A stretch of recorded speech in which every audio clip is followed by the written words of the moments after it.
Go back to 18. In fact, go back to 17. No. Losing it totally. The top.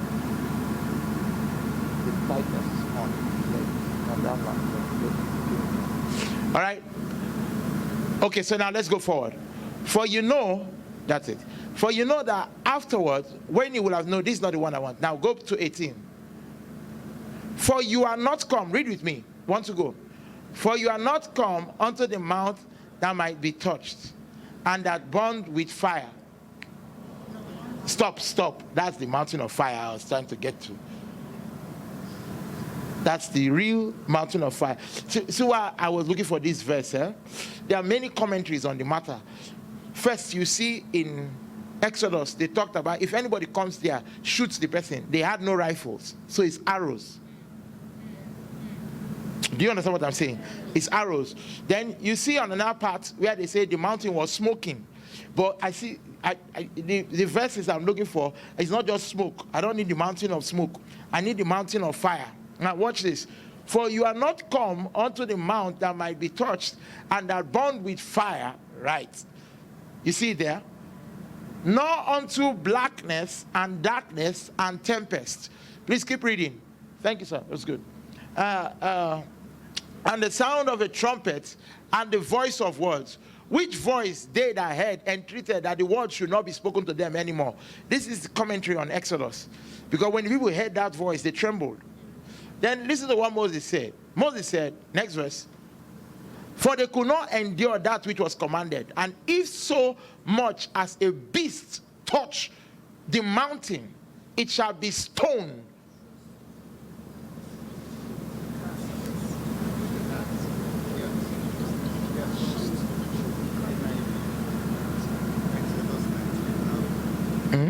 No, I've gone forward. We have reached the main point. For they shall not endure that which was commanded. And if so much as a beast touch the mountain, it shall be stoned or thrust through. Hey, you see the fiery dart now? The fiery dart is directly connected to Mount Sinai and that which was commanded that they could not bear. So when they say that put up the shield of faith, it will extinguish the fiery dart. They are not just saying the enemy is shooting arrow from your village. No, the fiery dart is a definite, look at it here.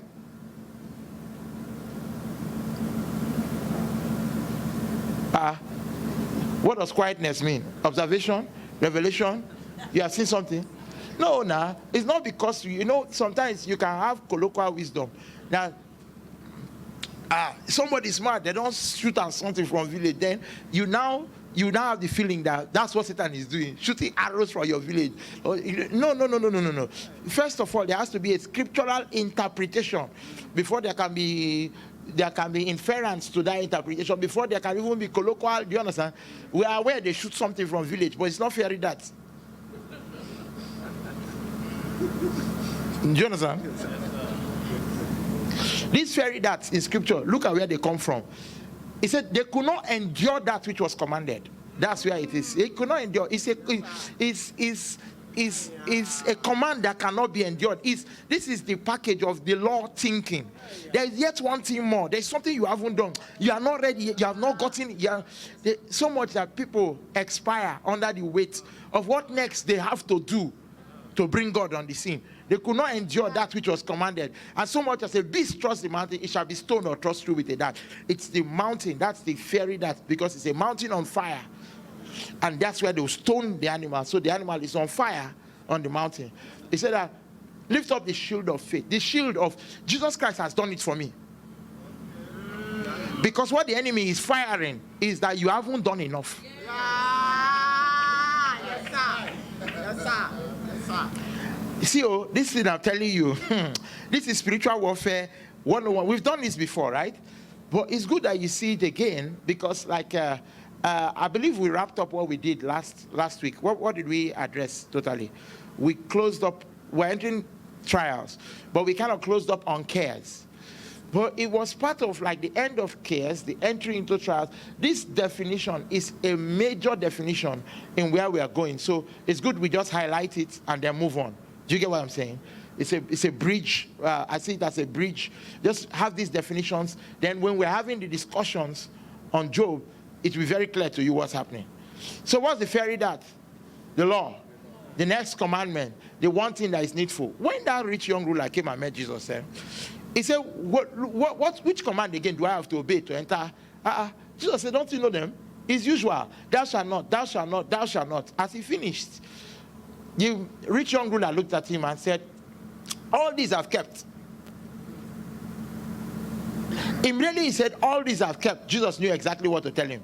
He said, one thing yet. Yes, sir. Yes, sir. Because the nature of the law is one thing yet. There's no such thing as passing the law. No, you may not understand it. When you go to Romans and read the robust understanding, just like the argument or the logic of the law versus faith. Interestingly, if you look at Romans, it's the law versus faith. If you go to Galatians, it's the law versus grace, but it's the same thing, right? In Romans, you will see that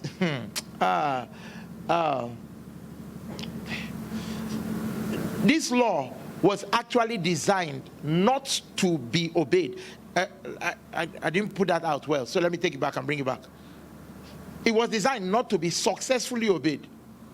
That means you could will to obey it, but it will crush you. It was designed to crush people. There was one day, the elders sat down, counseled, asked of the apostles, he said, which kind of law do we want to give these Gentiles? Laws that neither we nor our fathers could keep. Our fathers were unsuccessful. That's why they went to Babylon. If they gave them law, they could not keep it. Babylon. They gave them law, they will post them to anywhere. They suffered for not being able to keep those. Those laws were unkeepable. Yes, sir. That's why in Romans, the argument in 7 is that is the law. The law that is it not holy? They said the law is holy. It's blameless. It's from God. That's the problem. The problem is not with the law. It's the nature that cannot keep it. Yes, sir. Until a new nature comes, the law, all it does is show imperfection. That means the more you approach it with the will to do it, the more it will scatter you. Oh, you have not seen law. There was a man, his name is Zechariah, and his wife, her name is John the Baptist and Elizabeth. The way they described them, it was, I think in Luke, right? It was a guy, they called them Zechariah and Elizabeth. I'll show you something. Zechariah and Elizabeth. Find that scripture where they talked about them. They said that concerning the law, they were blameless. These were the first set of people that the scripture was going to design as blameless, totally concerning the law. That means people are taking their time to make sure they dot their T, dot their I, cross their T, make sure that life was going well. Go back. Is this it? Now, go back to verse 5. Let me show you what happened to them. Let me show you how the law works. There's yet one more thing.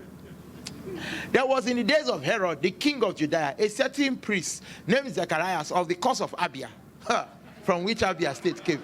And his wife was the daughter of Herod. Be looking well at the name you go and give yourself. And his wife was the daughter of Aaron, and her name was Elizabeth.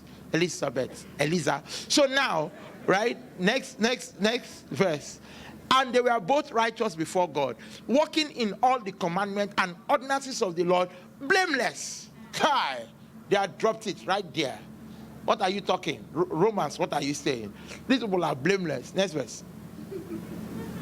And they had no child, because that Elizabeth was barren, and they both were now well stricken in years. That is, you can be blameless, but you will not be fruitful. Simple. Blameless, fruitless.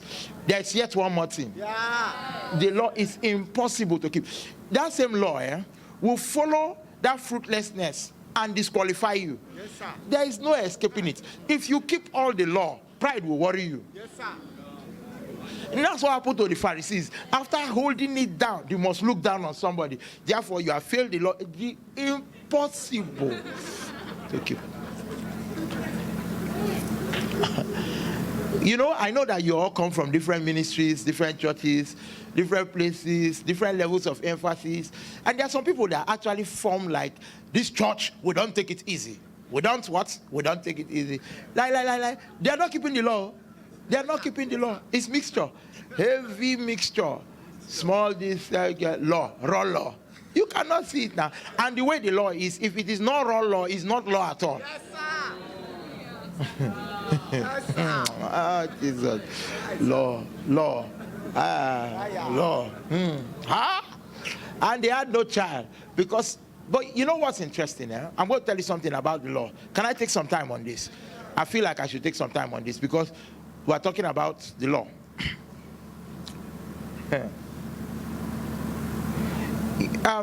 This law was actually given to the Jews originally. So actually, nothing concerns the Gentiles and the law. You are aware? Yeah. But I'm going to tell you something today that you use and understand law. Okay. So who did God give the ordinances to and the law? The Jews. Were Nigerians included? Nothing concerns us. God looked at the best people to keep it and found it. That they just did ratio. Nigerians, no, leave them. You get what I'm saying? They now check. Because they know we'll spoil something. We'll go around the law. So they took the best of humanity. You understand again? A people unto himself, a peculiar people, a chosen treasure, passed them through Red Sea, did 10 plagues for them. Are you getting my point? Chose a people unto himself. A people. God has found, well, let me help you guys there. Please come forward. Please come forward, sir. Please come forward. Come forward. And then come forward like that. If not, I will keep dodging. You come right more. He's coming, okay? He's coming. Okay, give space for one. Just sit like that. Okay, we might need one more space for Pastor Shogun when he comes. We'll wisely accommodate him. So one more space there, huh? Okay, good, fine. So that I can face you people because I'm dodging that thing. Let me make sure I'm going around. Okay, so law, right? Where was I in that law? No, there was something I wanted to gist you. No, they have found the people. The Jews, they have found them. Now these Jews, right? God says, you'll be a peculiar people unto me, a peculiar treasure. Just take this law, and as you obey it, the other nations will know that you people are special. Where problem started was from the person that brought the law. You know, it's Moses. Now, technically, the first person to break the law is Moses. Yes, now. Because the people of Israel, when they were rising up to play, there was no law. They were not disobeying anything. Yes, sir. Read the scripture. Up until Moses, there was no law. And if there was no law, they can't be breaking the law. Yes, sir. So Moses just came, looked at them. What nonsense? Is this what is going on? Brown. They say, ew. They have broken it. And that one he broke was the one God used his hand to write. Yes, sir.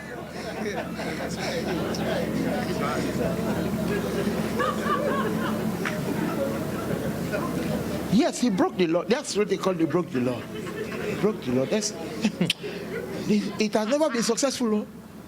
Never been successful. Look, what the law was designed for, it was added to increase sinfulness. You know this thing, are there doctors in the house? Medical practitioners of kind, are they there in the house? Right? Okay. Now there's a sickness, but we don't know what it is. So there's something you introduce so that the symptoms will come out, so that we know what's inside there. Yes, make sense? Yeah. Does anybody know that kind of reasoning? Yeah. So when you're introducing that thing, you're not curing the patient. Yeah. What you're saying is, let what is inside come out. I don't know if you get the idea. Well, if you're not a doctor or something, you know that thing they call precipitation. Yeah. You put something in to see what's inside, it will come up. You want what's inside to come up. Now, from Adam to Moses, there was no law. So there was a problem. The man who sins does not know he's sinning. Now, but there was death. Even if there was no law. So sin and death is apart from the law. Sin and death had come because the man, that couple, that first couple, they had bowed to Satan. So now there was another operation. I won't call this a law so that we are clear. It's called law, actually. Law like law of physics, that first one. But now, for the purpose of clarity, we'll call it an operation. So that operation is sin and death. Now, that operation does not need a law to work. It just works. Make sense? Which means that once people die, they just go to hell, whether they think they are sinners or not. It's just surprising. You don't live a life after you finish and everything. You advise your children, take care. This is what it means to live well on earth. Love people, be kind to them. Once you die, you are in hellfire. So the argument was, but we did not know now, since there was no law to break. Park here. You are overspeeding. No, I cannot see speed limit here. Okay, so the thing here is that we must see speed limit. So that when we say park here, you know that you are broken law. So the law, they brought it to increase sinfulness. Now, when you hear increase sinfulness, it doesn't mean that the law is increasing the sin. Yeah. It's increasing the awareness. Yes, sir. That means if you're speeding, you are still speeding. Pastor Shegun, great to see you. Please come to the front, sir. Thank you, sir. Please let him come. He will shift small. Welcome back, sir. I missed you so much. We're talking about the law. So you're driving, right? Wait, stay with me. So you're driving. Even if you see speed limit or you don't see speed limit, you are still going at, give me a 240 or is that 240? 220. Help me now, driver. 180. Okay, so your car has 190. So you are doing 200. But there's a sign that says this is a 40 kilometer kmph. Now, whether you see the sign or you don't see the sign, you're still moving at that speed. Am I making sense to you? Stay patiently with me or you'll catch something. You are still moving at that speed, whether you see the sign or you don't see the sign. Now, what's the law? The law is that sign. Yeah. The law does not slow your brakes down.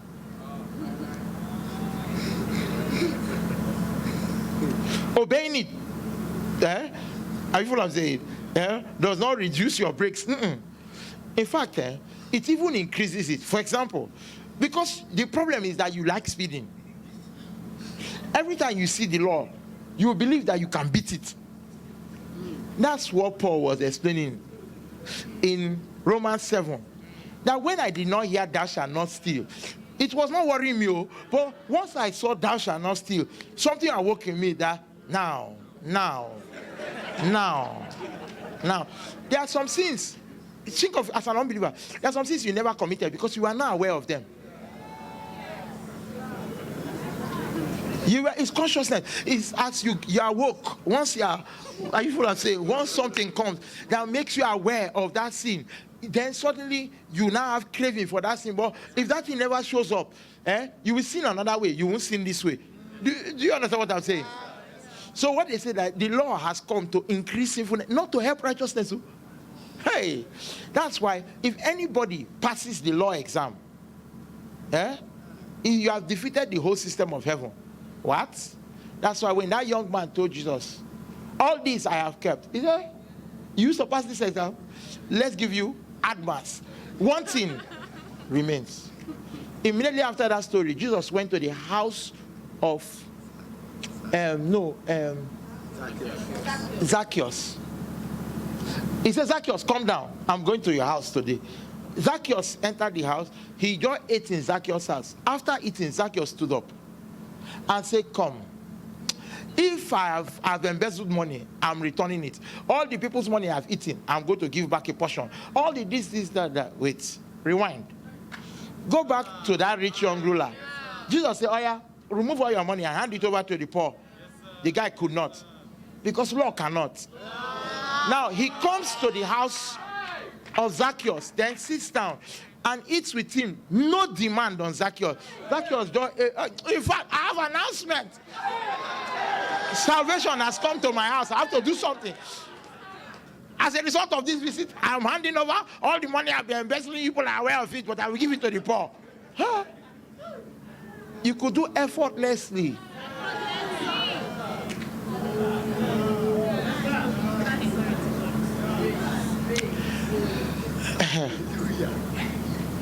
So if you look at Romans 1, 2, and 3, the argument is, who does this law concern? So because the Gentiles are saying, boy, I bet law matter, it doesn't concern us. We were not under it. They say, keep quiet there. Are you not aware? Are you not aware? Are you not aware that even if you had no law, you had conscience. Yes, sir. Hold on, wait. When you are speeding, whether you saw the sign